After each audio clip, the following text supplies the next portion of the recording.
সম্পাদকৰ ওপৰত গুণ্ডাগিৰি লাচিত সেনাৰ এনবি নিউজৰ সাংবাদিক ৰিকি দাসক আক্ৰমণ দিলে হত্যাৰ ভাবুকি দাদাগিৰিৰে সংগঠন চলোৱাই মূল উদ্দেশ্য নেকি বীৰ লাচিত সেনাৰ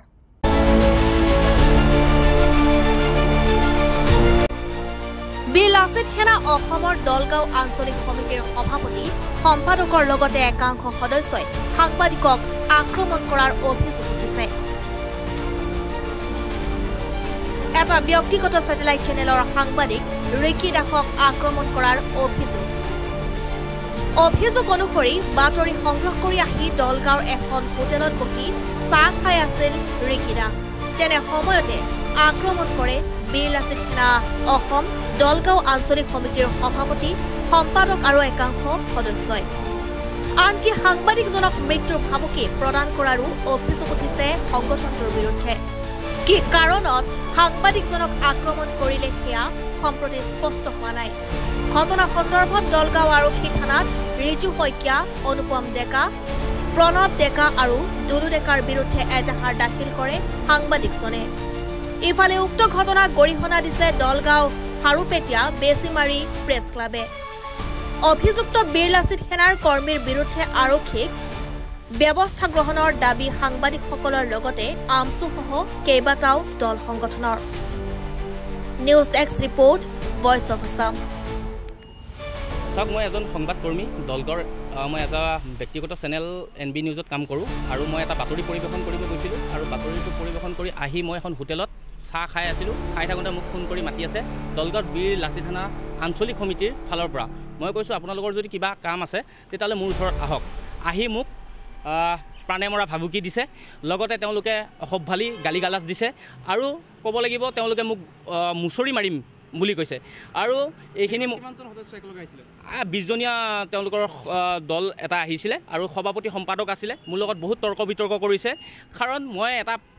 তেওঁলোকে এটা ফেচবুক পোষ্ট কৰিছিল সেই পোষ্টটো মই স্ক্ৰীনশ্বট এটা কৰি এটা গ্ৰুপত মই দিছিলোঁ আৰু সেই স্ক্ৰীনশ্বট দিয়াৰ উদ্দেশ্যৰে তেওঁলোকে মোক আক্ৰমণ কৰিবলৈ চেষ্টা কৰিছে বাৰে বাৰে ফোন কৰে আৰু মই বাতৰিটো পৰিৱেশন কৰি আহি মই বহিছোঁ তেতিয়া বাৰে বাৰে ফোন কৰিছে আহিব লাগে আমি মিটিং পাতিছোঁ মই তেতিয়া কৈছোঁ আপোনালোকৰ কিবা দৰকাৰ আছে মোৰ লগত লগ কৰক আৰু এনেদৰে তেওঁলোকে মোক ভাবুকি দিছে লগতে প্ৰাণে মাৰা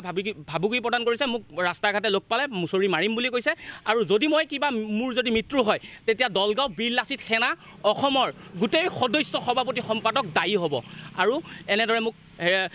প্ৰাণে মৰা ভাবুকি দিছে মই ন্যায় বিচাৰোঁ যিসকলে মোক মই যিহেতু মই সংবাদকৰ্মী মই বিভিন্ন বাতৰি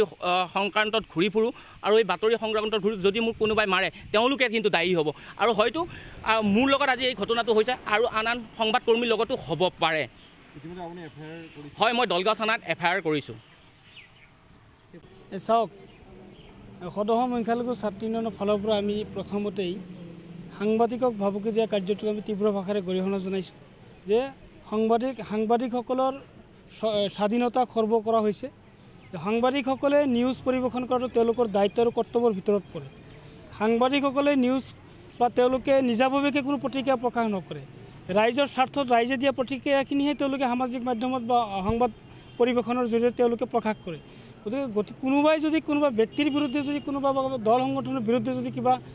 বাতৰি পৰিৱেশন কৰিছে তেনেহ'লে তেওঁলোকে নিজৰ প্ৰতিক্ৰিয়াখিনি ব্যক্ত কৰিব পাৰে ইয়াৰ অৰ্থ এইটো নহয় যে বাতৰি পৰিৱেশন কৰিলেই তেওঁৰ বিৰুদ্ধে আক্ৰমণ বা তেওঁক হত্যা মাৰপিট কৰাৰ যে ভাবুকি দিয়াটো গৰিহণাযোগ্য